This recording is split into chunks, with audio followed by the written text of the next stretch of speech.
Apa itu perang tarif? Bayangkan dua negara raksasa ekonomi saling bertatap muka, tapi bukan dalam perundingan damai. Mereka mengangkat senjata, bukan senjata militer, tapi senjata ekonomi. Tarif impor, inilah yang disebut perang tarif. Tarif adalah pajak yang dikenakan pada barang dari luar negeri. Tujuannya melindungi produk dalam negeri dari serbuan barang asing yang lebih murah. Ketika satu negara menaikkan tarif, negara lain tidak tinggal diam, mereka balas.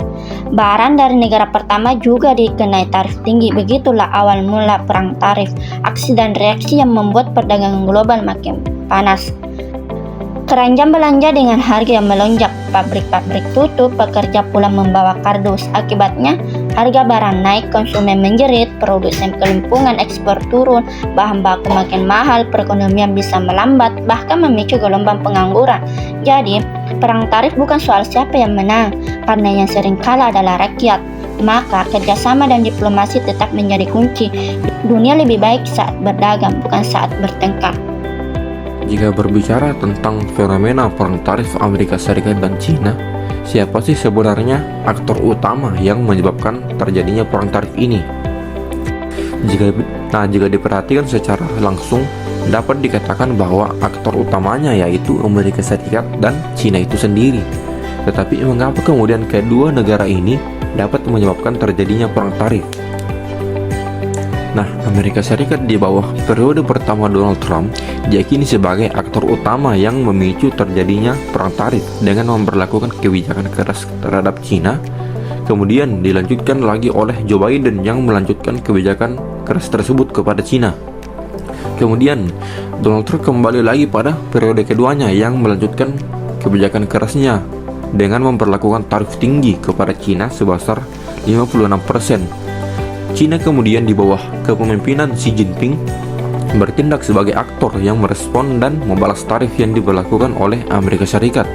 Sebagai contoh, tarif 56% yang diberlakukan oleh Donald Trump dibalas dengan menaikkan tarif 34% produk Amerika Serikat. Kalian tahu gak kalau perang tarif antara Amerika Serikat dan Cina telah terjadi semenjak tahun 2018 di bawah pemerintahan Presiden Donald Trump.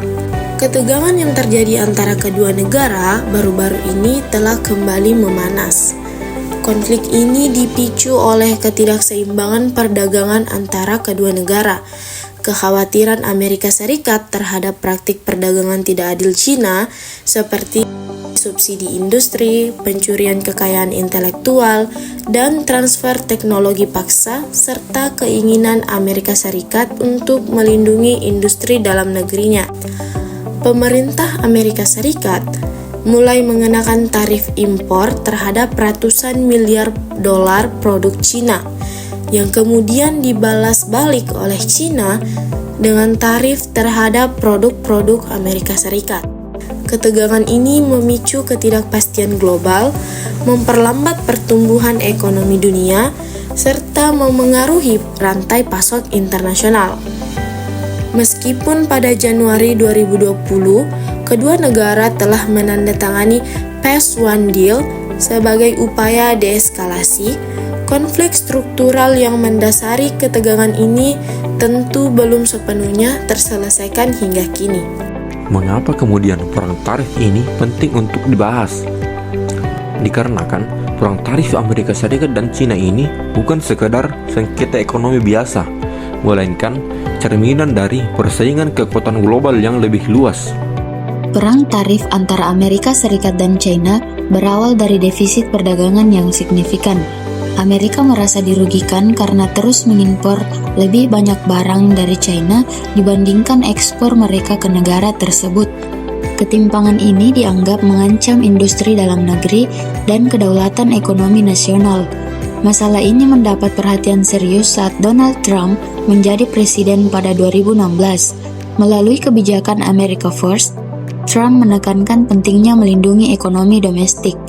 Ia menuduh China melakukan praktik dagang tidak adil, seperti subsidi besar-besaran kepada industri, pemaksaan transfer teknologi terhadap perusahaan asing, dan bahkan pencurian kekayaan intelektual. Sebagai tanggapan, Trump menerapkan tarif tinggi terhadap berbagai produk impor dari China.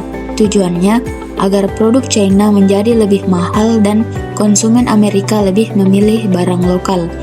Saat kepemimpinan beralih ke Joe Biden, kebijakan tarif tidak sepenuhnya dicabut. Biden tetap mempertahankan tekanan terhadap China, namun meskipun dengan pendekatan yang lebih diplomatis. Tahun 2025, dunia kembali menyaksikan babak baru dari rivalitas ekonomi dua raksasa dunia, yaitu Amerika Serikat dan Tiongkok.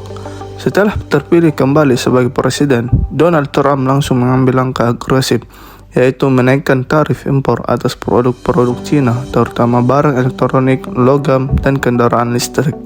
Langkah ini diambil untuk membawa manufaktur kembali ke Amerika. Namun, seperti sebelumnya, Cina tidak tinggal diam. Sebagai balasan strategis, Cina menerapkan kebijakan, yaitu tarif balasan, di mana Cina menaikkan tarif atas impor dari Amerika Serikat, terutama komoditas pertanian seperti kedelai dan jagung. Kedua, boikot konsumen nasional, di mana Cina melakukan kampanye media sosial untuk menyerukan boikot terhadap merek-merek Amerika seperti Apple, Tesla, dan McDonald. Ketiga, pembatasan ekspor mineral langka, di mana Cina mengancam untuk menghentikan ekspor rare earth mineral yang penting untuk industri teknologi tinggi di Amerika Serikat, seperti chip dan baterai EV. Ketiga, penguatan aliansi ekonomi alternatif. Cina memperdalam kerjasama dagang dengan BRICS, ASEAN, dan negara-negara Global South. Perang tarif antara China dan Amerika Serikat bukan hanya soal angka dan kebijakan ekonomi, tapi juga berdampak nyata bagi kehidupan sehari-hari banyak orang di seluruh dunia. Ketika kedua negara saling menarikkan tarif impor, harga barang-barang jadi naik. Konsumen di Amerika harus membayar lebih mahal untuk produk dari China. Sementara perusahaan di China kehilangan pasar karena ekspornya menurun. Perusahaan Amerika yang bergantung pada komponen dari China juga ikut tertekan. Akibatnya, pertumbuhan ekonomi kedua negara melambat, tapi dampaknya tidak berhenti di situ. Negara-negara lain yang terlibat dalam rantai pasok global ikut terkena imbas.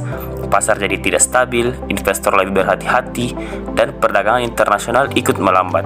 Perang tarif ini jadi pengingat bahwa dalam ekonomi global yang saling terhubung, keputusan dua negara besar bisa mempengaruhi seluruh dunia. Pencurian kekayaan intelektual telah menjadi isu krusial dalam hubungan antara Amerika Serikat dan Cina. Tuduhan bahwa Cina mencuri teknologi dari perusahaan-perusahaan Amerika bukanlah hal baru, tetapi intensinya semakin meningkat dalam beberapa tahun terakhir. Metode yang digunakan seperti peretasan, spionase, industri, mengancam inovasi dan investasi di sektor teknologi. Perusahaan-perusahaan besar seperti Microsoft, IBM, dan Qualcomm telah melaporkan kasus pencurian teknologi yang merugikan mereka secara finansial. Ketidakpastian ini tidak hanya berdampak pada perusahaan yang dirugikan, tetapi juga memperburuk hubungan diplomatik antara kedua negara. Tuduhan ini sering menjadi alasan untuk sanksi dan tarif perdagangan, menciptakan ketegangan yang luas di pasar global. Sebagai respon, pemerintah Amerika Serikat telah mengambil langkah-langkah untuk melindungi kekayaan intelektualnya, termasuk penerapan undang-undang yang lebih ketat dan peningkatan kerjasama internasional. United States Trade Representative USTR menempatkan Cina sebagai negara yang perlu diawasi dalam hal pelanggaran hak IP. Namun Cina membantah semua tuduhan ini, mengklaim bahwa mereka menghormati hak kekayaan intelektual dan menuduh AS menggunakan isu ini sebagai alat politik. Meskipun Cina telah melakukan reformasi hukum untuk memperkuat perlindungan IP, banyak yang meragukan efektivitasnya. Isu ini mencerminkan tantangan dalam ekonomi global yang semakin terhubung. Perlindungan kekayaan intelektual menjadi penting dalam dunia yang bergerak cepat. Untuk menciptakan lingkungan yang aman bagi inovasi, kedua negara harus mencari solusi